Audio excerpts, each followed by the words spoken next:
उत्तराखंड की पतिव्रता नारी जो सीता और सावित्री से कम नहीं थी। एक इमोशनल और सच्ची कहानी। कठोर दिल वाला भी रोने लगेगा। रामी बौराणी एक पतिव्रता नारी की कहानी है। सालों साल पति से दूर रहकर भी पति के लिए उसका प्रेम और निष्ठा बिल्कुल भी कम न हुई। ऐसा कहा जाता है कि रामी की पतिव्रता सीता और सावित्री से कम नहीं थी। रामी बौराणी में बौराणी शब्द बहू या बहु रानी शब्द का पहाड़ी पर्याय हो सकता है। एक गांव में रामी नाम की विवाहिता अपनी सास के साथ रहती थी। कम उम्र में ही रामी की शादी हो गई थी। शादी के बाद ही रामी का पति दिल्ली हुमायूं की फौज में भर्ती होने चला गया। सास और बहू में काफ़ी प्रेम था। वे दोनों माँ बेटी की तरह रहती थी। सास घर के काम करती और रामी बाहर गाय बकरी को चराने और खेती बाड़ी का काम संभालती। रामी अपने पति से बहुत प्रेम करती थी। उसकी याद में रामी काफ़ी उदास रहती। वही हाल रामी की सास का भी था। बुढ़ापे में बेटे से दूर रहने की चिंता उसे खाए जा रही थी। वे दोनों ऐसे ही अपने दिन काट रहे थे। देखते देखते 11 से 12 साल बीत गए और रामी का पति ना लौटा, ना उसने अपने खबर भेजी। रामी को यकीन था कि उसका पति एक दिन ज़रूर वापस आएगा। एक दिन रामी तपती गर्मी में खेतों पर काम करते करते थक गई। उसने आसपास के खेतों में नज़र दौड़ाई। बाकी औरतें घर जा चुकी थी। काम में मगन रामी को खबर ही नहीं लगी कि सब औरतें कब चली गई। काम और गर्मी से वो काफ़ी थक चुकी थी। प्यास से उसका गला सूखने लगा। रामी ने सोचा थोड़ा ही काम बचा है, पूरा करके ही जाती हूँ। तो वो काम में लगी ही थी कि पीछे से उसे कोई आवाज़ आती सुनाई दी। उसने देखा कि एक साधु अलख निरंजन अलापता हुआ उसी की तरफ आ रहा है। साधु रामी को देख उसके समीप आ रामी से उसका परिचय पूछता है। रामी कहती है, मैं रावतों के ख़ानदान से हूँ और मैं बहुत बड़े सेठ की बेटी हूँ। मैं इस गांव में अपनी सास के साथ रहती हूँ। मेरे ससुर का देहांत हो चुका है। साधु कहता है, और तेरा पति कहाँ है? रामी कहती है, मेरे पति कई सालों से परदेश में हैं और मैं अपने दिन उनकी याद में काट रही हूँ। साधु कहता है, क्यों? उस निर्मोही के बारे में सोचकर दुखी हो रही है जिसने इतने सालों से तेरी खोज खबर नहीं ली। और तो और न उसे अपनी माँ याद आई। रामी को साधु की बात पसंद नहीं आई। उसने उसे अनसुना किया और अपने काम में करने लगी। साधु ने फिर उसे टोकते हुए कहा, क्यों अपनी ये अमूल्य जवानी उस निर्मोही के याद में बर्बाद कर रही है? चल, बौराणी छाँव में बैठकर अपना मन हल्का करते हैं। और रामी को छूने की कोशिश करने लगा।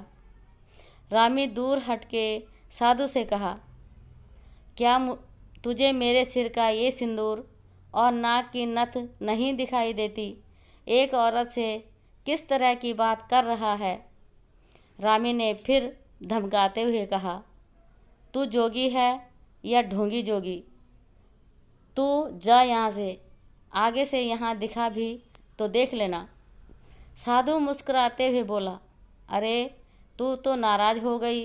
बौराणी क्या गाली देना रावतों को शोभा देता है? तू काम करते करते थक गई है। चल, छाँव में बैठ, आराम मिलेगा। मेरे साथ अपना सुख दुख भी बांट लेगी। रामी का पारा चढ़ गया। वो बोली, निर्लज्ज, शर्म नहीं आती इस तरह की बात करते हुए? सुख दुख बांटने का इतना ही मन है तो जा अपनी माँ बहन के साथ बांट। रामी की बात सुनकर साधु हंसने लगा। रामी चुपचाप यहाँ से चला जा। ये देख रहा है ना कुदाली, यही तेरे सिर में दे दूंगी। रामी का गुस्सा देख साधु वहाँ से चला गया। वो उसके गांव पहुँचा। वहाँ रामी के घर पहुँचकर उसकी सास से भिक्षा मांगने लगा। माता, जोगी को भिक्षा दे दे, तेरा भला होगा और 12 साल से खोया हुआ तेरा लड़का घर लौट आएगा। यहाँ सुन, रामी की सास साधु के चरणों में गिर गई और साधु को अपने घर के अंदर ले गई। रामी की सास ने साधु को आसन में बिठाते हुए कहा, साधु बाबा, आप बाहर क्या कह रहे थे कि तेरा लड़का 12 साल बाद? साधु हंसते हुए, पर माँ, भूखे पेट भजन न होत, सुबह से भूखा हूँ, पहले भोजन फिर और बातें। रामी की सास कहती है, साधु बाबा आप बैठो, मैं जल्दी से भोजन चूल्हे पर चढ़ा देती हूँ। इतने में रामी भी खेत का काम करके आ गई। अपने आंगन में उसी साधु को बैठा देख रामी को फिर गुस्सा आ गया। उसने साधु से कहा, अरे कपटी, तू मेरे घर तक पहुंच गया। बहू की आवाज़ सुनकर सास बाहर आई। उसने पूछा, बहू क्या हुआ? बहू ने बताया, माँ, ये कोई साधु नहीं, कपटी है। सास ने बहू से कहा कि एक साधु के बारे में ऐसे नहीं बोलते, तू अंदर जा और भोजन परोस, मैं आती हूँ। रामी ने भोजन परोसा, सास को बुलाया। सास भोजन लेकर साधु को देने लगी। साधु ने देखा कि भोजन पत्तों में परोसा है। साधु बोला, ये क्या? अब मैं पत्तों में भोजन करूँगा। मुझे उसी थाली में भोजन दे जिस पर रामी का पति भोजन। साधु का इतना कहना ही था कि रामी का पारा अब हद से ज़्यादा बढ़ गया था। वो गुस्से में पूरी लाल हो गई थी। वो बोली, तूने अब अपनी नीचता की हद पार कर दी है। तेरी हिम्मत कैसे हुई ये कहने की? रामी के गुस्से का यह रूप देखकर साधु भौचक्का रह गया। उसने साधु का चोला उतारा और माँ के पैरों में गिर गया और बोला, माँ, पहचानो मुझे, मैं तुम्हारा बेटा हूँ बीरू, और रामी मुझे माफ़ कर दो। मैंने तुम्हारे प्रेम और इंतज़ार की परीक्षा ली।